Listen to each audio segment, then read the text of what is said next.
Hey everybody, it's Tripl-L here to do Ichi the Witch Chapter 16 review. Okay, so I'm not gonna lie, I'm a little bit less excited just because it took a little bit to get there, and I don't feel like this chapter was as explosive as the last one. What we see here though is the warp out effect. Um, I think I'm starting to understand what the warp out is. I feel like it's like you're just freaking stuff out and turning it inside out, or like messing with it, not actually warping it to another location, just like warping its essence. That's what I'm seeing here.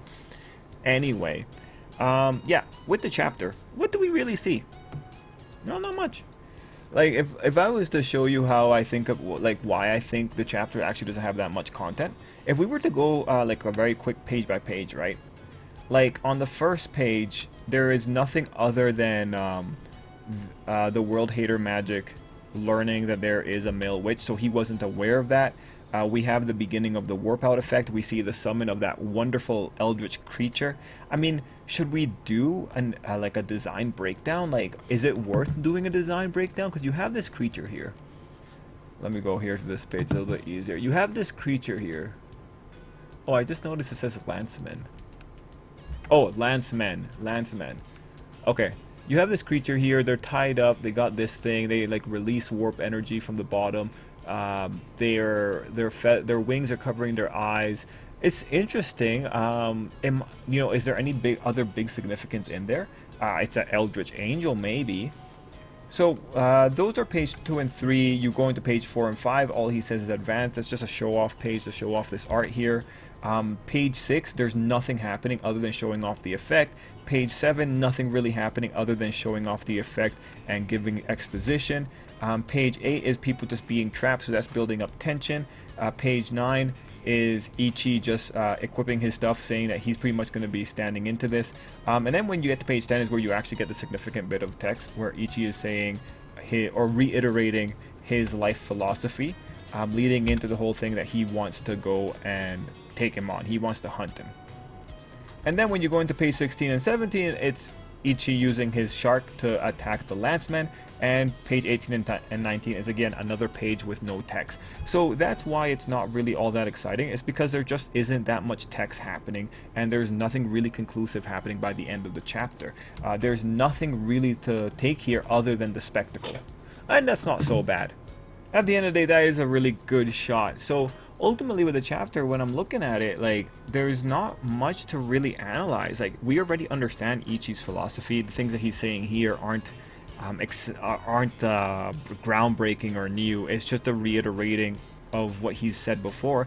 The most interesting thing to talk about is like the power conflict here, and also like the fact that Ichi's gonna get hit by a really severe penalty.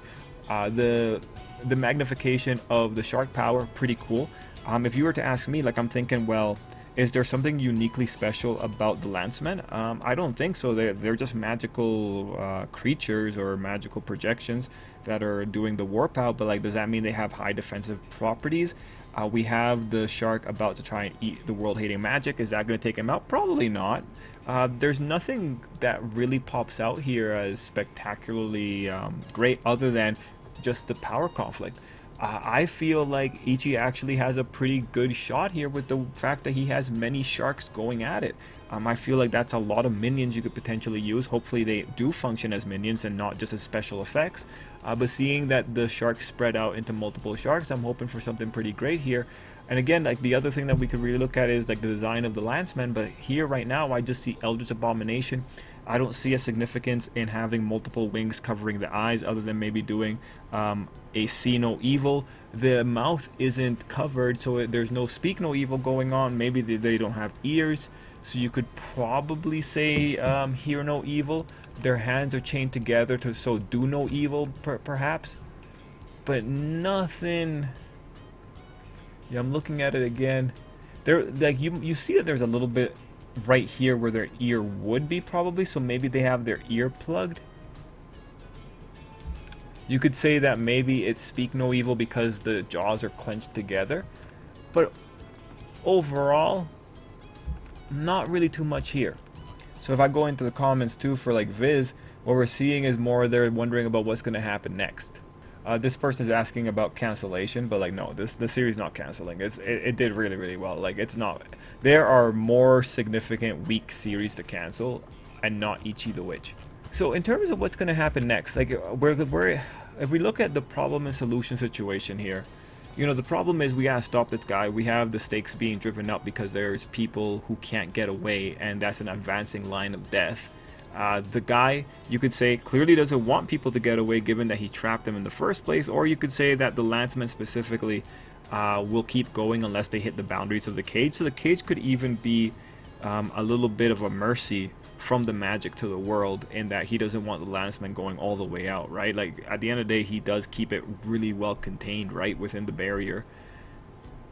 So in terms of what happens here, like the thing is, the world hating magic just shouldn't be dying. This should be like a first shot.